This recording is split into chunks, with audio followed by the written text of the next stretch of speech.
History through my lens. History through my lens. Episode 3, Who Owned the Land Before Brooklyn?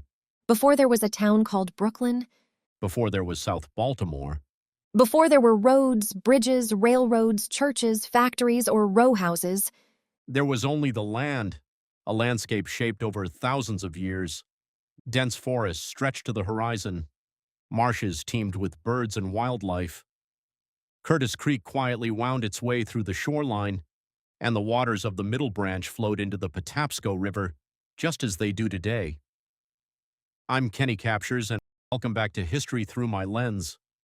In our last episode, we followed Captain John Smith as he explored the Chesapeake Bay in 1608. His maps introduced the English to a region unlike anything they had seen before, a land filled with forests, winding rivers, and thriving native communities. But John Smith never claimed this land. He never built a settlement here, and he certainly never founded Brooklyn. So that raises an important question: who actually owned the land that would one day become Brooklyn? The answer depends on whose story you're telling. For thousands of years before Europeans arrived, this peninsula between the Middle Branch of the Patapsco River and Curtis Creek was part of a thriving indigenous world. Communities connected to the Piscataway and other Algonquian-speaking peoples lived throughout southern Maryland, while the Susquehanna controlled territory farther north and traded throughout the Chesapeake region. These waterways weren't just part of the landscape, they were highways. Families traveled by dugout canoe. They fished for shad, herring, perch, and catfish. They harvested oysters and crabs from the shoreline. The surrounding forest provided deer, wild turkey, berries, walnuts, and medicinal plants. Each season brought new opportunities. Spring meant planting and fishing. Summer brought trade and gathering. Autumn was harvest season. Winter demanded preparation, but the forests and rivers continued to provide. The land wasn't divided into lots. There were no deeds, no fences, no survey markers. To the people who lived here, the land wasn't something to own. It was something to live with, something to respect, something to protect for future generations. But that understanding was about to be challenged. In 1632, King Charles I granted Cecil Calvert, the second Lord Baltimore, a charter establishing the province of Maryland. With the stroke of a pen, England claimed millions of acres of land, including territory its people had never even seen.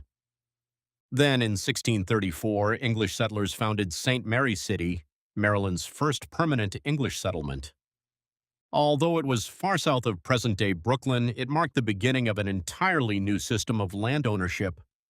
The colonial government began issuing land patents.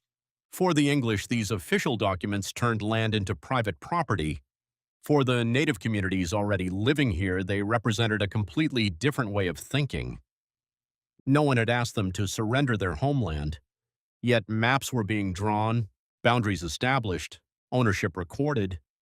Out here along the Middle Branch, however, the landscape still looked much as it always had. The forests remained thick.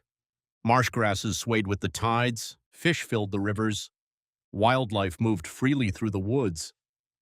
If you had stood here during the middle of the 17th century, you would have seen almost nothing resembling the Brooklyn we know today. No houses, no churches, no roads, only a vast natural landscape stretching toward the horizon. But quietly, almost unnoticed, the future of Brooklyn had already begun. Because once land could be owned, it could be bought, sold, inherited, divided, and eventually developed. As the decades passed, more land patents were issued throughout the region. Large tracts of land surrounding today's Middle Branch and Curtis Creek gradually came into the hands of colonial landowners. These weren't neighborhoods. They were working farms and rural estates, many stretching across hundreds of acres. The roads we know today didn't exist. Instead, narrow dirt paths connected scattered homes, while the rivers remained the fastest and most reliable way to travel. If you wanted to reach Baltimore, traveling by boat was often easier than traveling by land. The waterways had connected people for thousands of years, and they continued to shape life in colonial Maryland. Over time, several families came to own portions of the land that would eventually become Brooklyn. Among the most influential were members of the Cromwell family, whose property surrounded much of the Middle Branch during the 18th century. Generation after generation, the land passed from parents to children. Some farms were divided among heirs. Others were sold to neighboring landowners. Each transfer slowly reshaped the future of this peninsula. Yet despite changing ownership, life here remained remarkably peaceful. Imagine standing here in the early 1700s. There are no smokestacks, no railroad whistles, no factories, no row houses, no city skyline. Only forests, rolling farmland, quiet marshes, and the sound of birds echoing across the water. For the families who lived here, life revolved around the land. They planted crops, raised livestock, harvested timber, mended fences, built homes, and depended on the rivers to move supplies and stay connected to neighboring communities. The Middle Branch wasn't simply beautiful, it was essential. It provided food, transportation, trade, and a direct connection to the growing harbor of Baltimore. As the 18th century progressed, Baltimore expanded at an extraordinary pace. Its harbor filled with ships, merchants grew wealthier, businesses multiplied.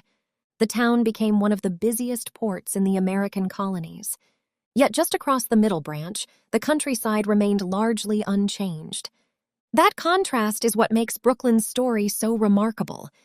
On one side of the water stood a rapidly growing port city. On the other stood open farmland waiting for its next chapter. By the early 1800s, Baltimore's population was growing faster than ever. The city needed room to expand. Investors began searching for land close enough to Baltimore to support its future growth. When they looked across the Middle Branch, they didn't just see farms, they saw opportunity, a place where an entirely new community could be built. Large farms were gradually purchased and combined. Working through the Patapsco Land Company, investors began transforming their vision into reality. Surveyors once again crossed these fields, but this time they weren't measuring farmland. They were laying out streets. Every stake driven into the ground marked the future, a future home, a future business, a future church, a future neighborhood. For generations, this had been open countryside. Now, for the first time, Brooklyn was beginning to appear, not on the land, but on paper. The roads thousands would one day travel, the blocks where families would build their lives, the neighborhoods that would shape South Baltimore. All began as lines carefully drawn across farmland. The location was no accident. To the north stood Baltimore. To either side flowed waterways that had served as transportation routes for centuries. The same rivers that had supported native communities and colonial farmers would now support a growing town. The investors believed people would come, and they were right. Within only a few years, the landscape that had remained rural for generations would begin changing forever. Fields would become streets, woodlands would become neighborhoods, farmland would become homes, churches, schools, and businesses. A new chapter was about to begin. A chapter called Brooklyn. But that story deserves its own episode. Next time, we'll step into the year 1853 and witness the official founding of the town of Brooklyn. We'll discover who organized it, how its first streets were laid out, who its earliest residents were, and why this small planned town became one of South Baltimore's most historic communities. I'm Kenny Captures, and this has been History Through My Lens. Thank you for joining me as we uncover the stories hidden beneath the streets we walk every day. Remember, history isn't just found in museums, it's beneath our feet. It's woven into our neighborhoods, and it's waiting to be discovered.